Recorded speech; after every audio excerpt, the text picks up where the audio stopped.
This is just a personal question. Might as well Sure. do it with a few 100,000 people listening.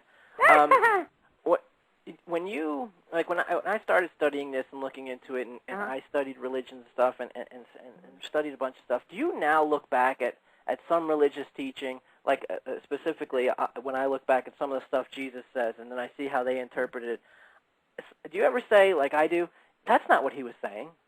That's not what he meant to say.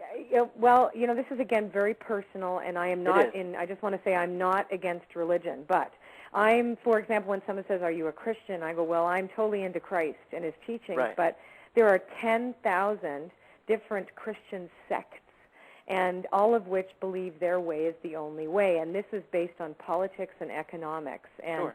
So I find the dogma difficult to stomach.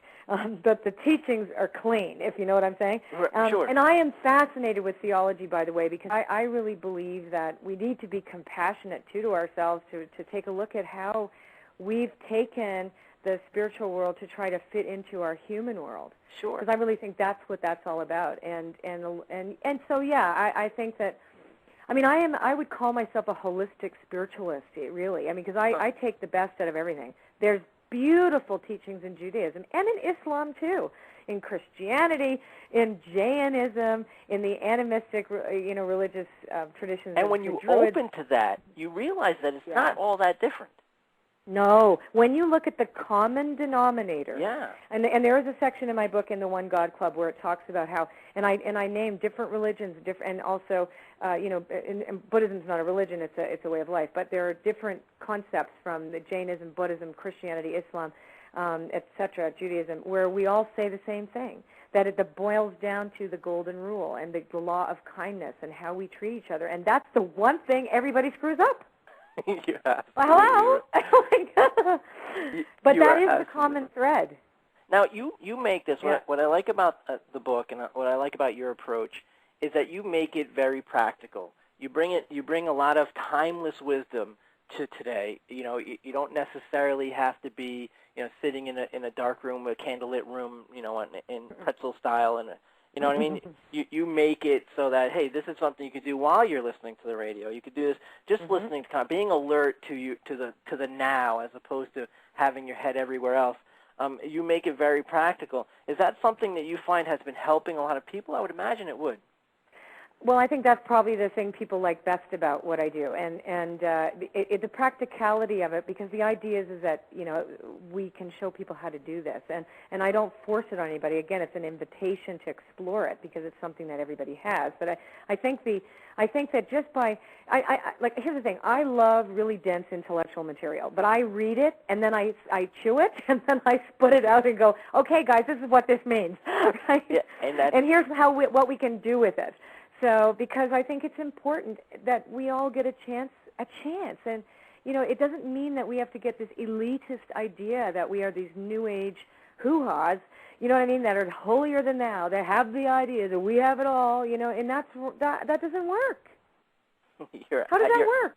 You're absolutely right, and I think that we were mentioning religion a little while ago, and some of those great the teachers or the people that they reference that they build their religion on, that's exactly what they were doing. They weren't saying, hey, I'm this hoo-ha. They were just saying, hey, listen, you help other people, you're nice to other people. I always reference Jesus because my big thing is intent and action, and Jesus, time and time again, whether he says, pray and ask for something, but then act as if you've already received it and you'll get it. He's talking about intent and action. When he says, his disciples asked him basically how they attain some sort of success, and he said, the famous, ask and it'll be given, seek and ye shall find, knock and it'll be open, and you get ask, seek, knock. They're all verbs. It's about action. It's not just sitting around and contemplating. By the time he said, let's do something, and they said, okay, well, what are we going to do? He was already halfway there. It's about taking action, and I love that when you take these messages and these complex ideas, because you do take some really complex ideas, and you do simplify them for today's use, and you make it practical, and I'm sure that that's very helpful, and I'm really glad that you're on the show today. Our feedback, Colette, is going crazy. I don't know which one to take, but you have fans and new fans everywhere. Randall in Tampa, Florida wants to know if you believe in reincarnation, and if so, why? Okay, well, I'm very dear friends with Dr. Brian Weiss, right? So, who is the reincarnation specialist? He's a Many lives, many masters, right? Yes, and and I have experienced. Well, here's the thing, I have experienced evidence for me, and whether or not that the evidence for me in my own personal life when I've been regressed was accurate, but I can say that whatever was depicted in the experience was very accurate in terms of my now time. But so I guess my own personal experience is such that I do believe, because I've had experiences that was approximated something that made sense to me. Now, on the other hand, there are undeniable accounts, say, for example, of young children who claim to be adults who were killed in the Holocaust in World War II, and they could even tell people who they were, where they lived, and these were all documented. I can't remember the book, but these kids can tell their parents, I'm not Anna, I'm really George Johann Schmidt. Right? That's really who I am, or like I remember this too. So there's a lot of evidence that speaks to the potential that this is actually true. But again, I'm an explorer, right? Am I a believer? I'm more of an explorer. So far, I believe that in my explorations that there is truth to this. So I guess my answer is yes.